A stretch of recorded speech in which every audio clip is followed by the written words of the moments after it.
Good morning, colleagues.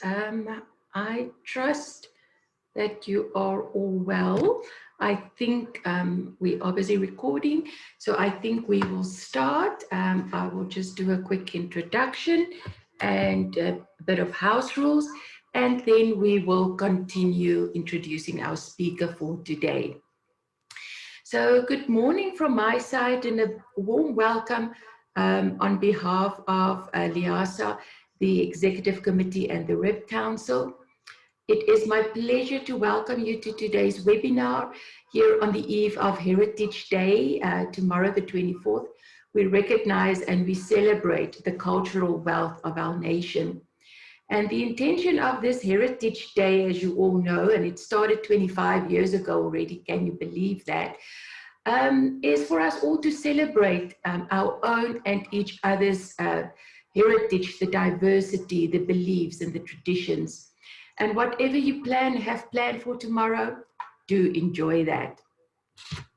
So just a bit of housekeeping before we continue. If you are not familiar with Zoom, you will find the mute and unmute button in the bottom left-hand corner of your screen. Just keep yourself muted to avoid being a distraction for the other participants and the speakers. If you are on a smart device, you need to tap your screen and your controls will be at the top of your screen. The same with the chat function. It is at the bottom of the middle bottom of the screen. If you are on a PC or a laptop, you just open it up and you can tap it or type in your comments and your questions, and we can then interact that way. You can also raise your hand and we can then give you a option to verbalize your questions or your comments at the end of the presentation. The webinar is being recorded, so we will send you the link to everybody that registered after this webinar, and you will also find it on the YouTube channel called LIASA News, where all other previous webinars are also stored. So go over there. I'll pop in the link in the chat box in a moment. Go over there, subscribe to the channel, like, give us some comments, and also hit the notification bell. And that way, every time that we upload a new webinar recording or other content, you will first be notified of what is happening there. So with all that said and done, most importantly, our speaker for today, let me introduce Dr. Grant McNulty. He runs the McNulty consulting firm, and he's an experienced researcher and project manager. He focuses on making cultural content in African language available online. I think that we all need that so desperately in our libraries. And this fits in so beautifully with our digital heritage session today. Dr. McNulty has held various positions at University College London and the University of Cape Town, including a postdoctoral research fellowship at the Archive and Public Culture Research Initiative.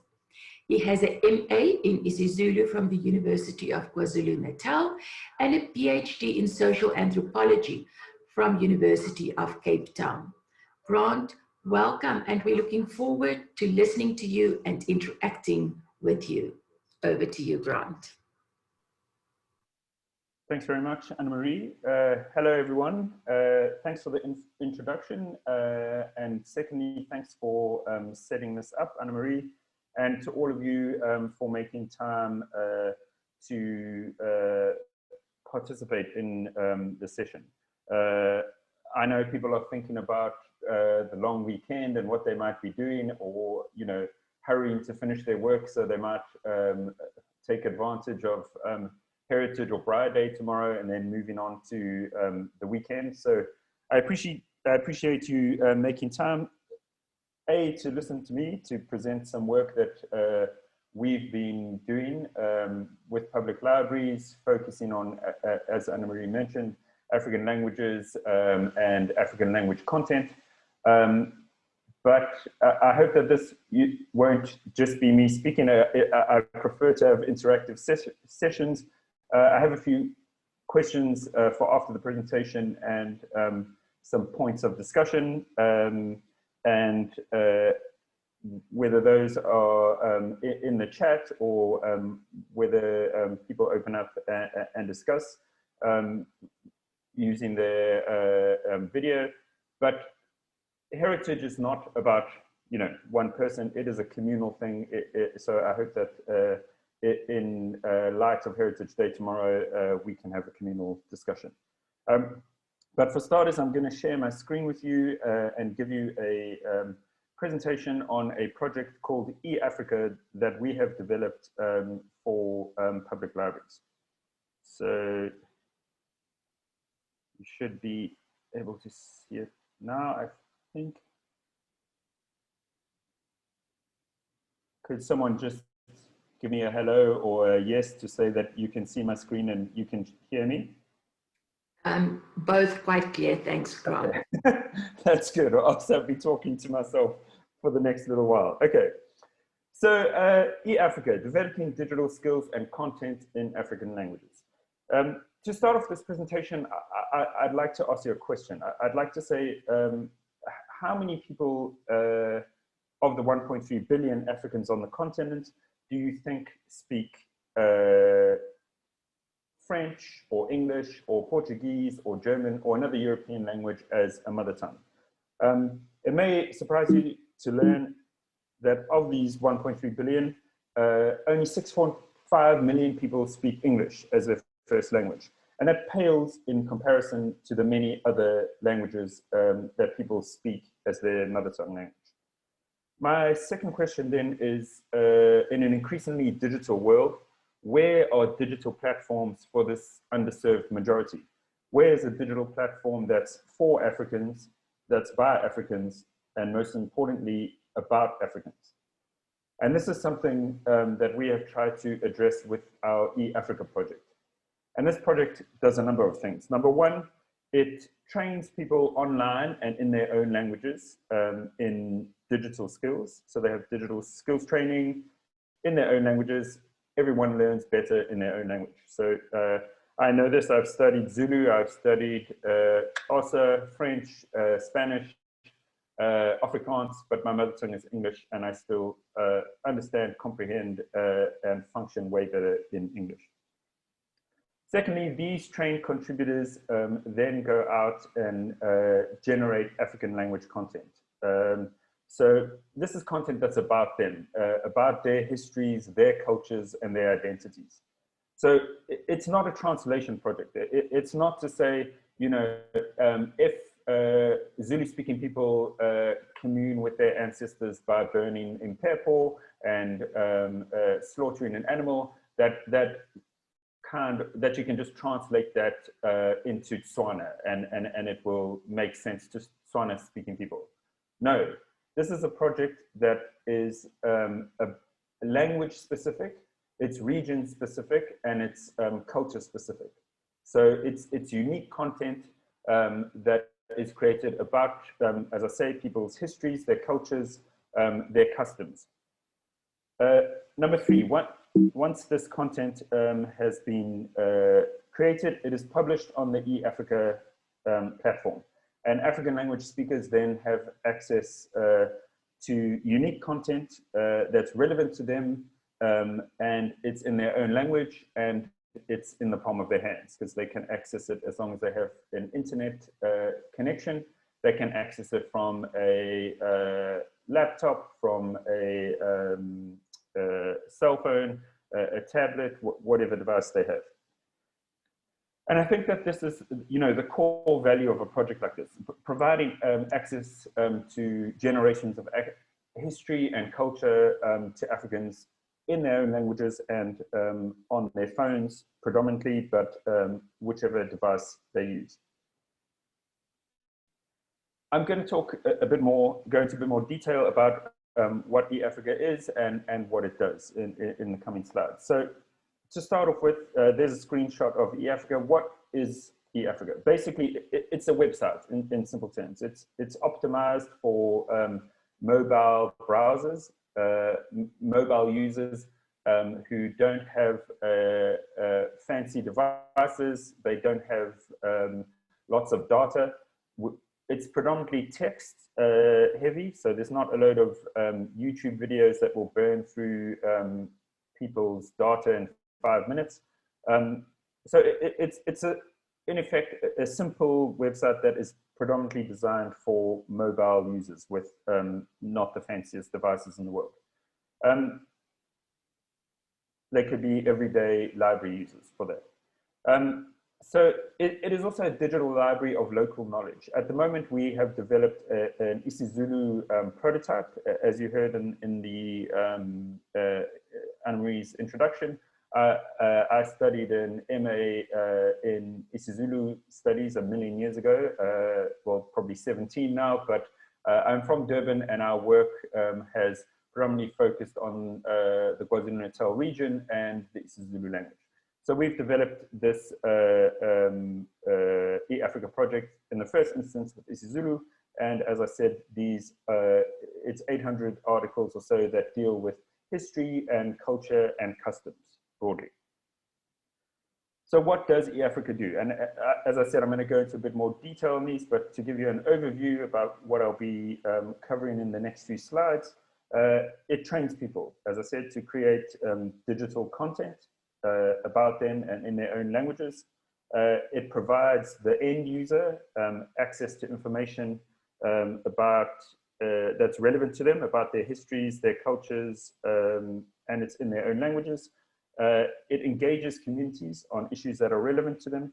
And lastly, it enables access to many, many people because it's a digital platform. And as I said, whoever has an internet connection can access it.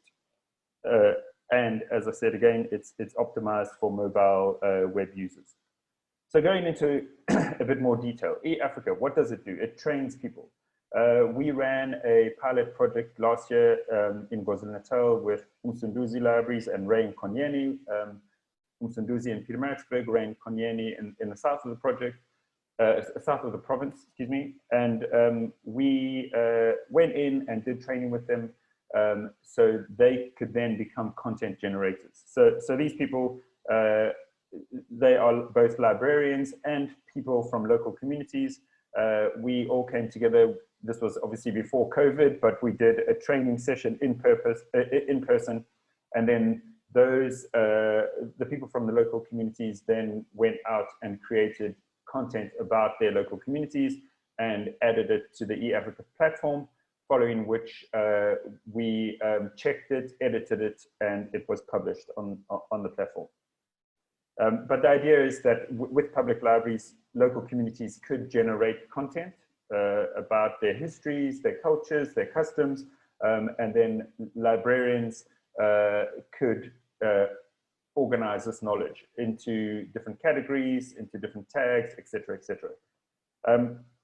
So that's the training. We are now, particularly with COVID, but before that, we were moving towards an online micro-learning platform.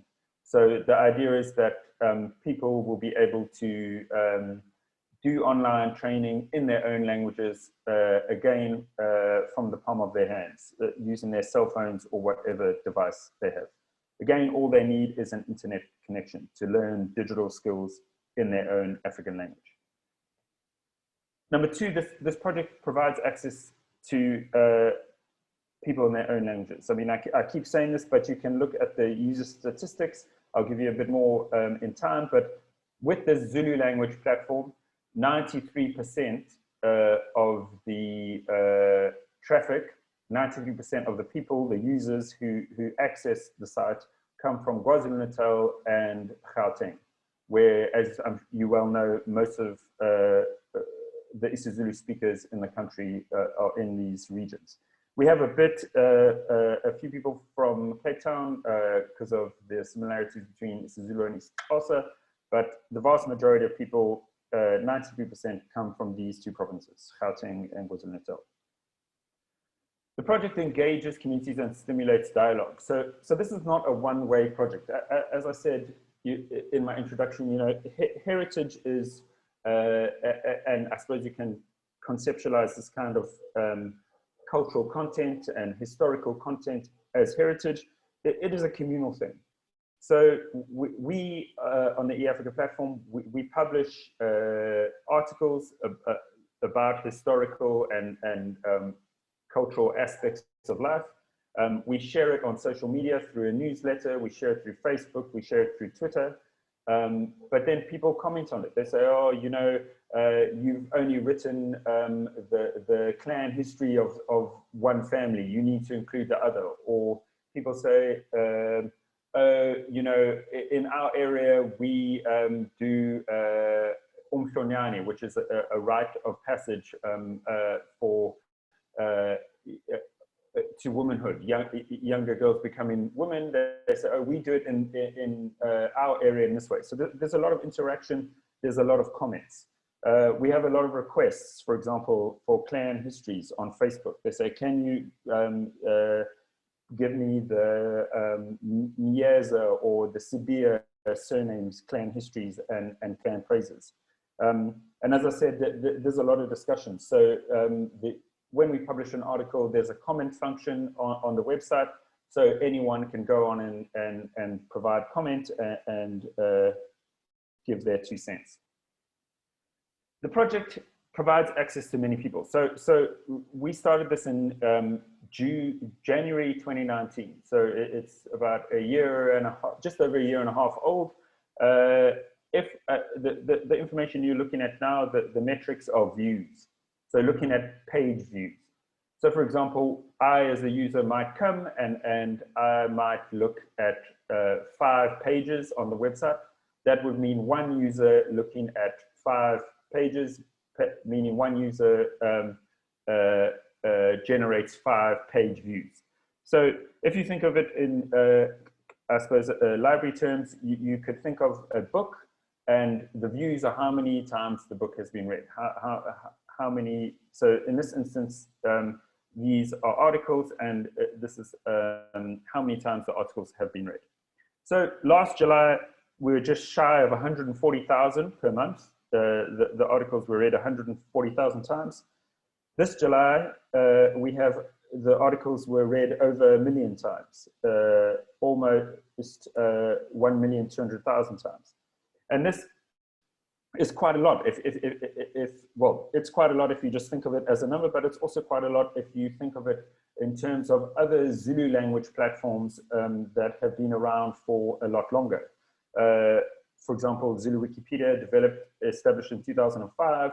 Isolezwe, which is the biggest Zulu language newspaper, was established 18 years ago and gets 4 million page views and has many more articles, both of these platforms. We have about 800 articles that were viewed 1 million times in 1 month. So there's definite potential, I think, for this type of project and for it to scale to other regions and African languages. We understand as libraries, McNulty Consulting works with cultural institutions, and we do digital management and strategy and developing platforms with cultural institutions like museums and libraries and archives.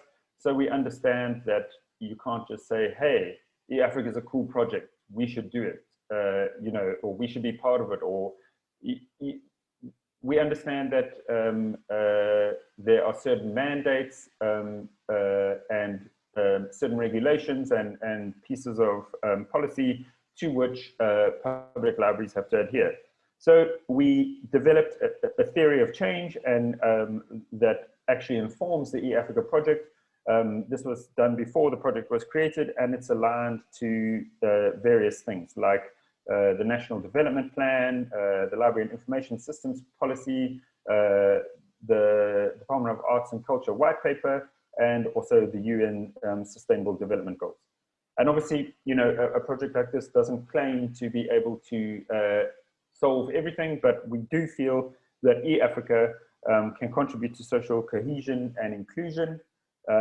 You know, if people feel more included, if their culture is represented in the public domain, and if they can contribute to it, if you understand other cultures that can contribute to social cohesion in general, we are also 100% behind promoting local African languages, locally relevant content in local languages.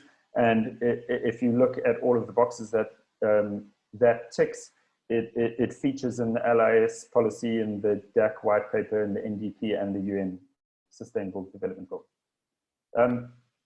Moving on, we also feel this type of project can support literacy in various ways: information literacy, reading literacy, digital literacy, and importantly, improve access to local knowledge. So it's not a top-down approach. The idea is that this is locally relevant content for the communities that are consuming it and generated by the people in particular communities. This, I suppose, is the buzzword, and it must be even more so with COVID, with everyone moving onto digital platforms as we are here. Digital skills are essential for the 21st century. If you want to think about a knowledge society or knowledge economy, people need digital skills. They need information skills, they need media skills, they need technology skills. They need to know how to manage and assess digital information, how to create digital information, and how to apply technology effectively, as it says. So for me, I always give the example, I did my doctoral research in a place called Umbumbulu, which is south. It's still in eThekwini municipality, but it's south of Durban. And I always give the example of Siyabonga Mkhize, a guy who cuts hair. So there are always, I'm sure there are many hairdressers in Umbumbulu, but I give this an example to say, well, what if Siyabonga Mkhize improved his digital skills? All of a sudden, he can write a little blurb in isiZulu about, if you're looking for a hairdresser, come to me, Siyabonga Mkhize. He can then go on to Google Maps, and he can put his location on so that when someone searches in isiZulu, I need a haircut, it will come up in Google and in Google Maps, because he's written this little blurb. He can share it on Facebook, he can share it on social media, and he can run that. Then results presumably in him getting more business, because people can find him, they've read his blurb, he's on the internet. So this is a clear example of someone having the digital skills, creating media and applying technology effectively to their benefit for economic gain. And that, I think, in a small way contributes to something like a knowledge economy, and also because people have digital knowledge and are then able to apply it effectively to improve their lot, to earn more money, to run a successful business, again, using the skills they've acquired through digital skills learning, and running it presumably on their cell phone. As I said, we have developed this Zulu language prototype. This isiZulu is the first language that we started with, and we did this pilot project last year. We have been working with public libraries at various levels. We did this pilot project with Ray Nkonyene and Msunduzi.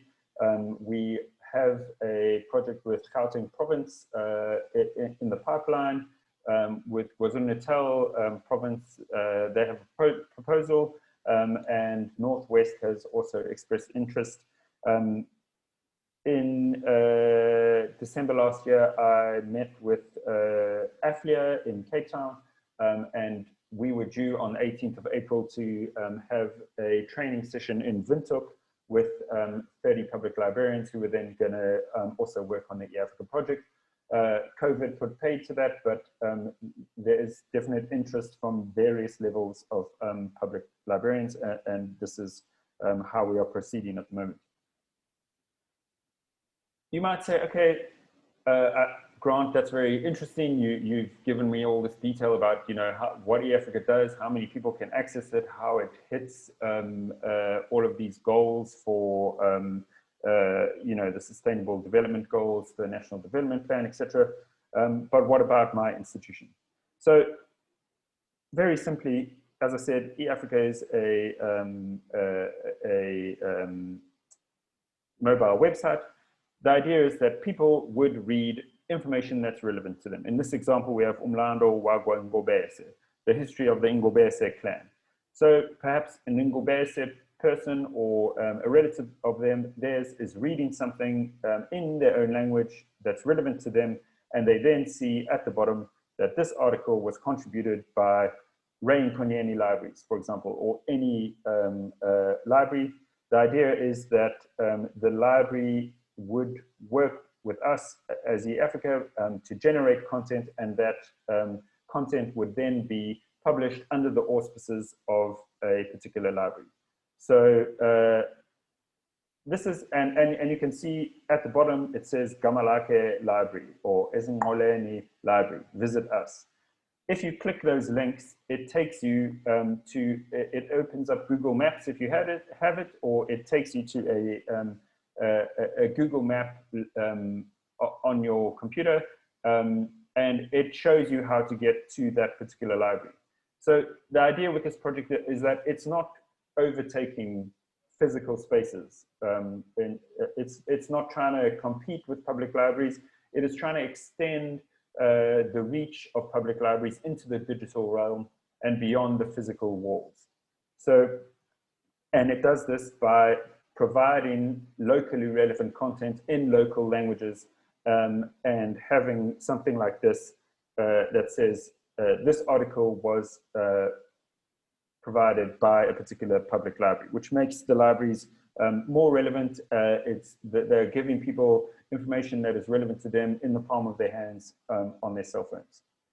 And in a way, this is kind of like a small web page for any given library. So that's how your institution would work on iAfrika. Here is just, in closing, this is a research project that we have done. Anne-Marie posted about it on the Liaise mailing list. This is just the way that the research has shown us that libraries are kind of changing. If you look at the traditional library, obviously it's a community space that provides access to information, promotes literacy. Those are still key aspects of the library profession. Once we had digital resources, you had audio-visual stuff you could listen to or watch. You had internet access, you had community services where you could come and use the library computers to update your CV, et cetera, et cetera. And our research for iAfrika has shown, if you think about future libraries, what are the libraries, what are the libraries of the public libraries of the future? We see those as enabling digital skills, as improving literacy in various forms, trying to get non-traditional users, people who might never walk into a library, may search for their clan history on Google, and the public library article may come up, and they will then say, oh, wow, okay, public libraries are relevant. I might not go, I might not have gone to get a book out there, but now maybe I'll go check them out because they're giving me digital content in my own languages that is relevant to me.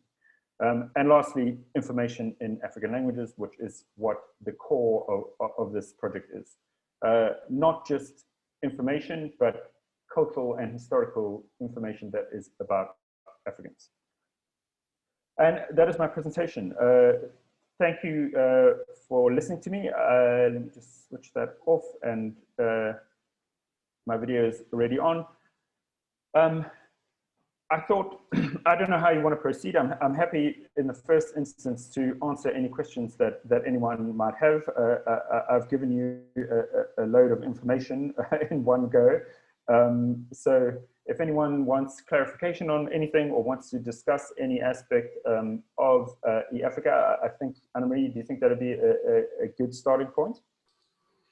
Absolutely, we can do that. Colleagues, you can type your questions and comments in the chat box, or if you want to verbalize a question, if you click on the participants icon, once that open, there is a raised hand function that you can use, and you can then just unmute yourself.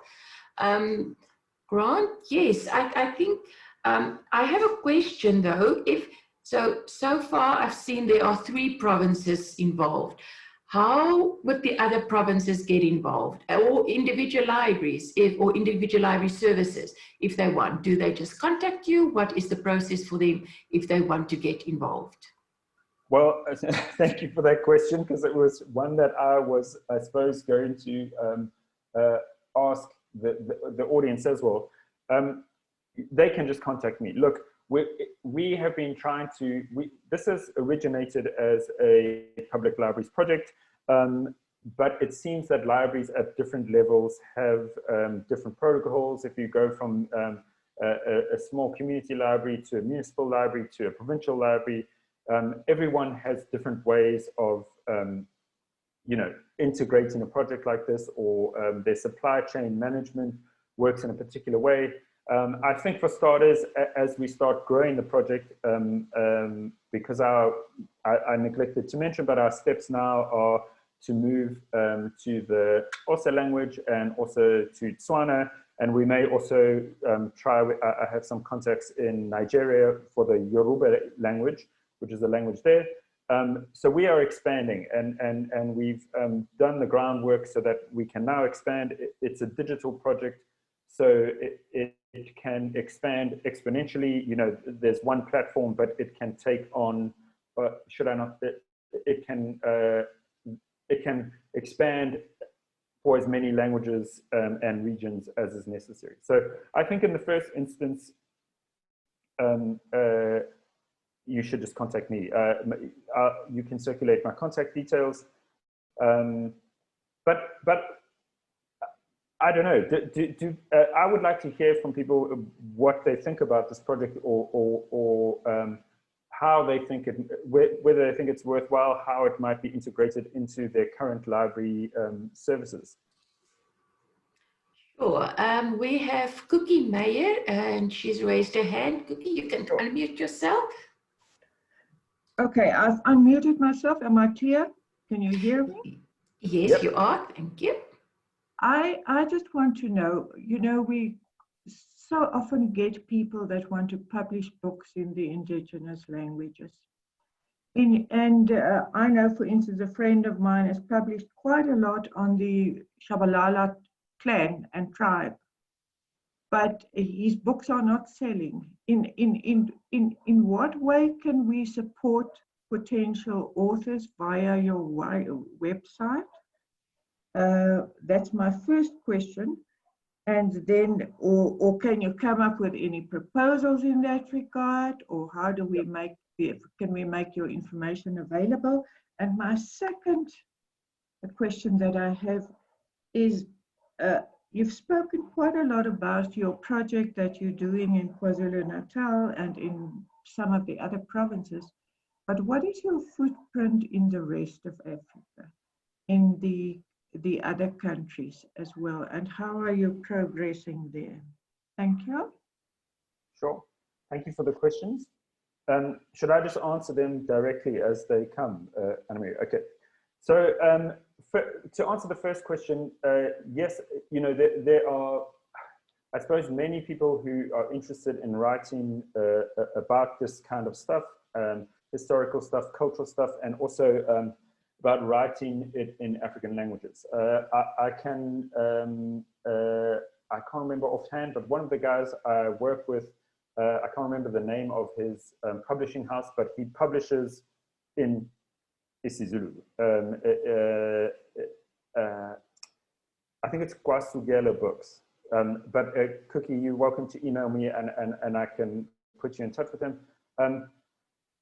This type of platform, I suppose you could generate the content on the iAfrika platform, and then you could also make it available in different forms through the libraries. So you might say, okay, we as Msunduzi Public Libraries or eThekwini Public Libraries. We will be part of iAfrika. We'll generate content, number one. At the end of the year, you might say, okay, we want a specific library resource. So you could, in effect, create an ebook.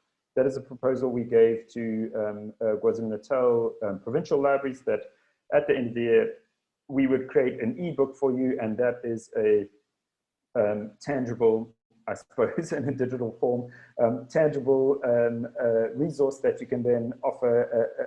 You know, it's user generated, it's been edited to ensure that the grammar is correct, that there's nothing racist or homophobic or sexist or anything in it. So a professional Zulu language editor, if you think of Zulu, would edit the book, and then you have a digital resource. You could also then print out that book, and then you have a physical resource, and you can print it out as many times as you want and circulate it in as many libraries as you want. So there are many ways to use the content that is generated. Cookie, I'm not sure if that exactly, in fact, I don't think it does exactly answer your question about how to, how people could promote their book or promote themselves.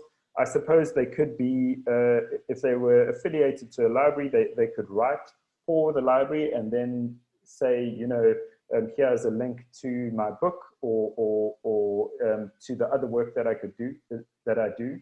So it could be a kind of author who has a particular profile that they could promote. Your second question, we have planned expansion into Africa. This obviously doesn't happen overnight because I suppose I make it sound kind of easy. These people get trained, they generate content, it gets published. But there's a lot more, obviously, that goes into that. The project is, we have to ascertain what the readers want, so which informs the content strategy, which says, okay, here's what we've given you, what else do you want? We look at Google Analytics and things like that. We look at how people interact with the website, and all of these combine to contribute to improving the platform, and obviously with the end user, the reader on their cell phone or tablet or computer in all the time in mind. So we are now ready.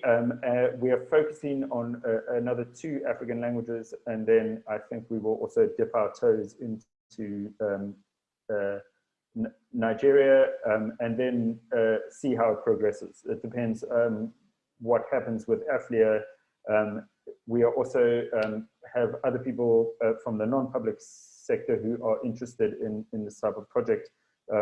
So it depends on how the project progresses. But it's definitely in the pipeline. And if you have any good ideas, anyone, please, I'm open to listening to them. Yeah, ideas and contacts, I'm sure that would be very helpful. Doesn't hurt. No. Definitely. Ron, Safrin asked, does the tool have a translate feature? And that's actually quite a good question. You know, I'm sure the content is very interesting, but I can barely help myself in greeting in isiZulu. So how would a non-native speaker get access to the content in a language that they would understand? Sure, thank you, Sabrin. That's a very good question. So in the first instance, the project aims to address a real lack of African language content, because we didn't get 1 million page views a month because there's loads and loads of isiZulu language content. The internet is inherently biased to the languages that are available. I think it's dominated by 9: English, Spanish, French, a few Asian languages, etc. So number one, it tries to address that problem, to say that there isn't enough African language content. So here is content for you. So it's particularly directed at the person who speaks that language.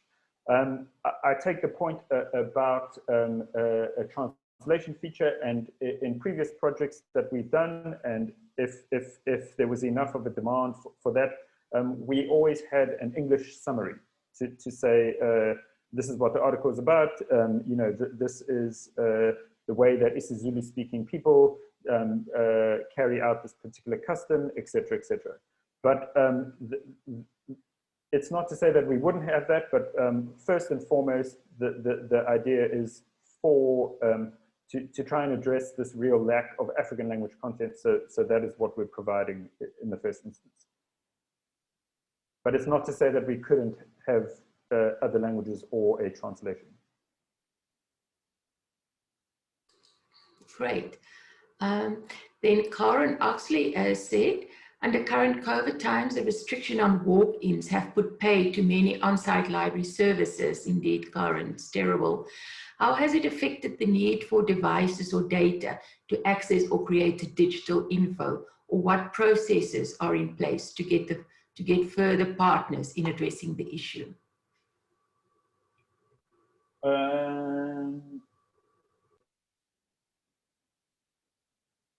I am not 100% sure.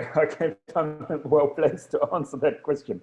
I know that I can tell you that if you look at all of us, we're sitting on digital devices during lockdowns and things like that. So it has definitely, our numbers have increased, but then have also, that level of engagement has sustained. So if I look at the beginning of the year, I think people were, maybe there were 700,000. It was incremental growth. Perhaps there was, the articles were read 700,000 times a month or so, but then they left a bit during the lockdown, but have stayed, thankfully. I'm not sure about that. I mean, because as I say, this project, it looks at what happens on site at libraries, but it is also remote. So as long as someone in a local community has a digital device that's connected to the internet, and perhaps someone in the library or our language and cultural content editors have access to the internet, it can happen wherever, or it can happen online. So I currently work with people who live in Durban, who live in eThekwini, in Pretoria, in Cape Town, although I don't see them. So I don't think that the on-site libraries have, the situation there hasn't really affected this type of project, which I think in some ways is its strength, because you know, it means that if you look at Msunduzi libraries or Rain Konyeni's libraries, with whom we partnered and did a pilot project last year, they have articles on the iAfrika platform that are available 24/7, and people have been accessing them throughout the lockdown and this whole COVID period. Despite the fact that for a period throughout that the physical locations were closed. So in a way, you know, the service continues. Not obviously the whole, the complete service that public libraries provides, but this type of African language cultural service could continue and can continue regardless of whether or not the physical doors are open.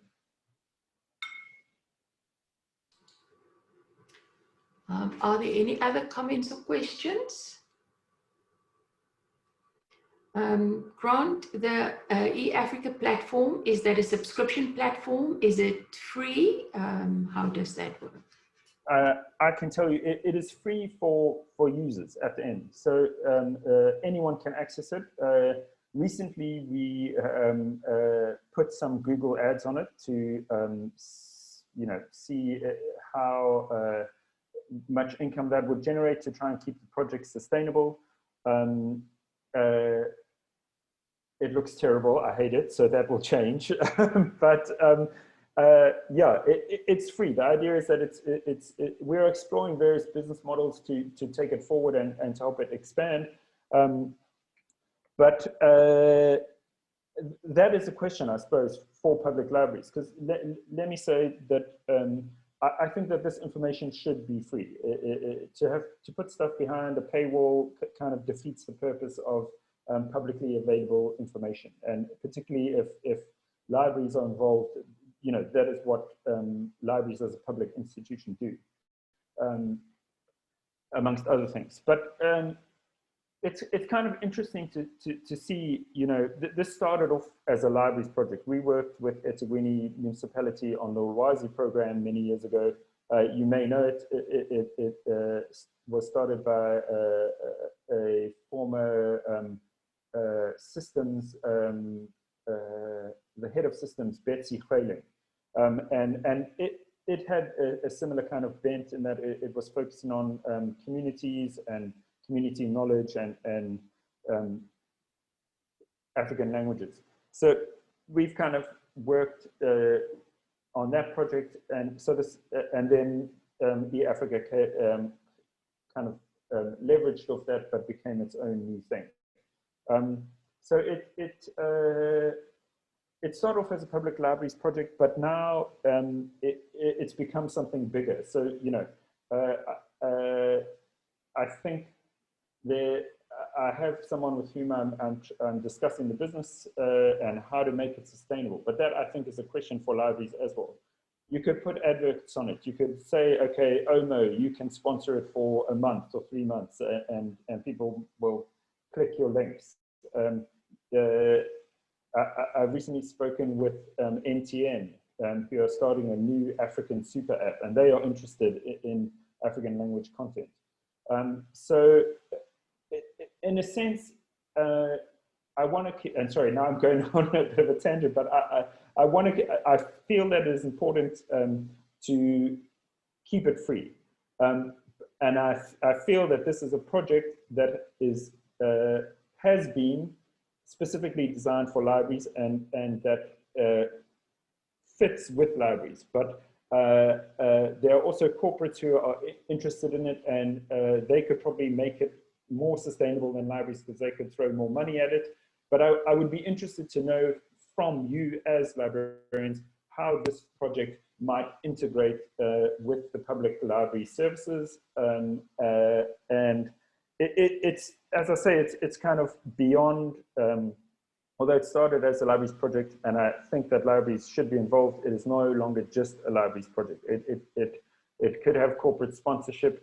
It's about, I think, trying to make the internet digital spaces more African and responsive to a growing African population who are digitally savvy, and despite whatever globalization and Facebook and all the rest of it, they still speak African languages, and they still, these types of traditions and customs and history and clan histories, et cetera, are still part of their lives and their identities and social fabric. So I don't know, it's here, iAfrika is here and is designed for libraries, but it's growing. So I don't know, how do you think it fits in is my question. I'd be interested to know. Yeah, I'm not in a public library anymore, but I think it is a very worthwhile project. And I think the majority of libraries currently do have internet access, and quite a number of them also for the public. So that is a good thing. I think, you know, when you have a creative idea of how to get it to the general public outside, maybe in the rural areas, those without the data, I think then you will get even more views than your 1.1 million. But yeah, so data, I think, is our biggest stumbling block for many, many things in this country. Yeah. So yeah, if that can be figured out, how to make data cheap, I think we would win. Vuyo has some feedback here for you. Vuyo says the platform is an amazing tool to market the vast resources contained in libraries, and doing so in local languages is a cherry on top. Thank you for the presentation and initiative. Thank you for that, Vuyo. Thanks, Vuyo. I mean, your point about data, I take that. You know, part of the allure of working with someone like MTN or something like that is they have the power to zero rate something. So they could make it data free. What you'd have to give them for that, I don't necessarily know. It's part of an ongoing discussion. But yeah, I feel, as I say, that this project has potential. I think that with public libraries, if anyone has any other feedback on how it might be integrated, if you want to do a pilot project or you want to try it out, we would be definitely be open to that. Because as I say, it's a project that started out with the libraries. It has its own momentum, but I definitely have libraries still in mind, as you can see, but the type of work we've been doing, the research we've been doing on public libraries in Africa to inform the development of the iAfrika platform. I see there are a number of academic librarians on our webinar today. How do they feel? Would this be something that would be useful in an academic sector as well? Are you asking me or them? I think both. Okay. So Sahrin said it has lots of potential, definitely.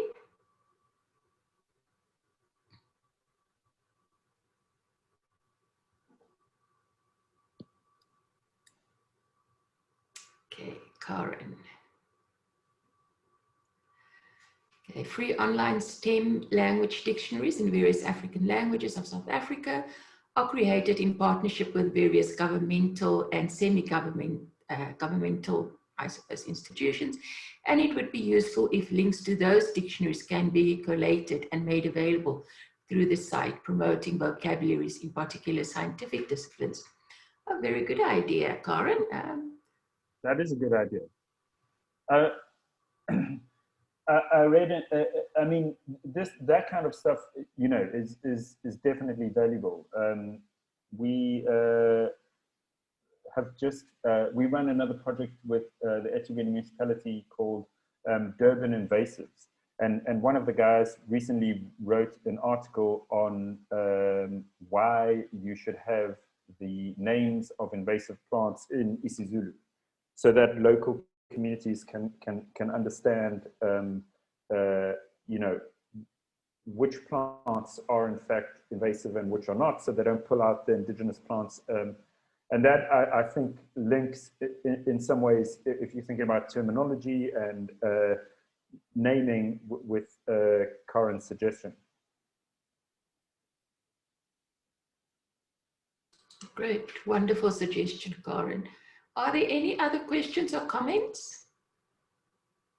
I'll give you a couple of seconds to type or to put up your hand. I have one for the librarians, if there's no one. Go ahead. What do you think of user or community-generated content? Bearing in mind that because many people ask, you know, well, how is it validated, or you know, how is the information checked? How do you know whether it's truthful or not, etc., etc. And I don't know if anyone has a perspective on that, but my perspective, and I give the example of the Shembe church history. We had it. Shembe is a religion, a syncretic religion that in a way kind of Zulifies the Old Testament. So instead of I'm going to get this wrong. I think Moses going to Mount Sinai and getting the 10 Commandments from God. I think that's how it went. Shembe goes to Mount Nhlangagazi in KwaZulu-Natal, and so it's kind of the Zulu version of the Old Testament with Shembe in place. But someone wrote the Shembe church history on one of our platforms, and we got this message saying, this is the complete incorrect version. How can you write this? You need to take it down immediately. And in fact, it was a question of the two holy places of the Shembe. One is called Egupagameni, one is called Ebuhleni. So they both obviously want their version recorded on a Zulu, an isiZulu platform like this. And my response to that and other similar queries is that you should have both of the versions. You can write the Ebuhleni version and we put it up. And you can write the Egupagameni version of the church history and we put it up. Because that then prompts people, users, readers I think it promotes information literacy, where people say, okay, I'm reading this one version, but it differs from this other. And it forces them to think in a different way to assess the information. It's like saying, if you only read Donald Trump is the best president America has ever had, then that is what you'll believe. But if you have one that says he's also, another article that says he's the worst president America has ever had, it forces you to take both of them and create an informed decision. And that for me is how you would deal with user-generated content. But I don't know what others feel about that. Does it give you the heebie-jeebies as librarians to let the public create their own information? I don't know. Any librarians want to comment on that? I think, well, they either raise their hand or type their comment. I think, Grant, it's sort of similar to Wikipedia. There was tremendous resistance. I think it's slightly different because every Wikipedia needs to be, or every article needs to be heavily referenced. Yeah. While in your case, everything can't be referenced from a previous source. As you say, it is user created. Yeah. So it might be slightly different. Yeah. Anybody out here have a solution for us? Comment, question on this?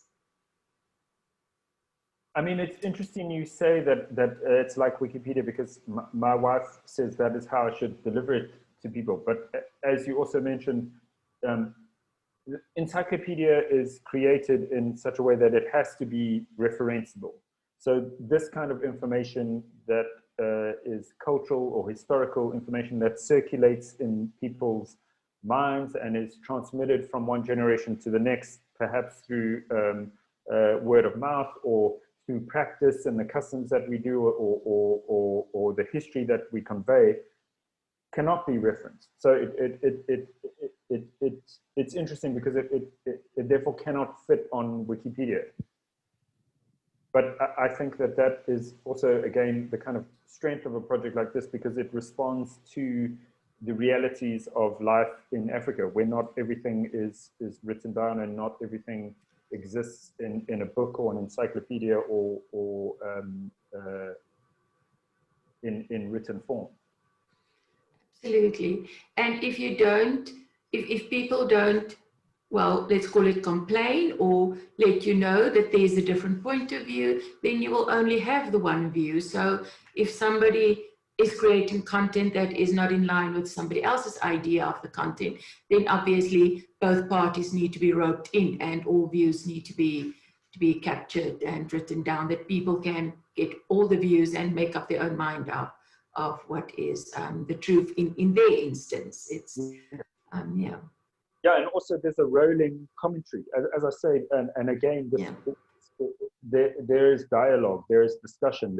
People say, oh, you've got this bit wrong, and someone else will say, no, I think they've got it right. And if you have the time and the inclination, you can sit there and read the original article and then read the multiple comments where people ask questions, debate things, And for me, I suppose that is, particularly in the era of fake news, that is the nature of information these days, where it is not just cut and dry or set in stone. It is that someone puts something out and it becomes a topic of discussion and interaction, and it has life beyond just its publication.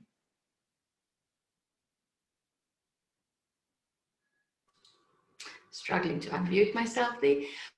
Indeed, yeah, no, it is a project that has a life of its own, and I think it's a very worthwhile project. I see we have come to the end of our session, and if there are any other questions or comments, please put it in the chat box. We'll keep it open for a minute or two. I think when I send the recording link to everybody, I will just include your contact details as well as the iAfrika platform URL. Just give everybody as much details as possible. And with that said, Grant, thank you very, very much for giving up your time today. Oh, there it comes. Yeah, I just gave my email address of anyone. It was a pleasure. Thanks to everyone for participating. My presentation is not that long, so I thought I hoped that it wouldn't just be 20 minutes of me talking and 40 minutes of silence, but it definitely hasn't been. So thank you for facilitating this. Thanks everyone for your questions and participation, and happy Braai Day or Heritage Day, however you want to call it, and however you choose to celebrate your culture tomorrow. Enjoy the long weekend. Definitely. Thank you very much for giving up your time and talking to us. We wish you all the well with the project. I'm sure this will not be the last we hear of it. We would love to be updated all the time on the various platforms, the newsletter, the magazine. So whenever there is anything we can share with everybody, do send it through. We can circulate that. And as Grant said, everybody enjoy your Heritage Day tomorrow, whichever way you celebrate, enjoy it. And all the best. Thanks. Cheers. Thanks, everybody. Bye-bye.